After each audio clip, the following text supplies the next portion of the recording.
Bachelor. তাই কি হয়েছে, বাবাজি তো আছে। তোমরা বাড়ির পর আসলেই কও যে ও ওর মা বলেনি দুটো ভিক্ষে দাও। মনে হয় যে বিটি মানুষ ছাড়া এই পৃথিবী চলে না। বিটা মানুষ তো দিন ভরে কাজ করে আর মহিলা মানুষ বাড়ি থাকে। আমি অফিসের কাজে বাইরে আইছি, আমার বউ বাড়ি কাজ করতেছে। হ্যাঁ তাও ঠিক। ও অফিসে কাজে নাকি?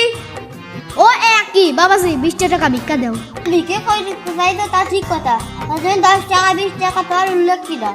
তোমার কাছে আমি প্রথমেই চাইলাম, 2 টাকা দিলেও আমি কিছু মনে করতাম না। তোর সময় ধরে আমার বকালে 20 টাকা 20 টাকা আমার দিয়ে দাও।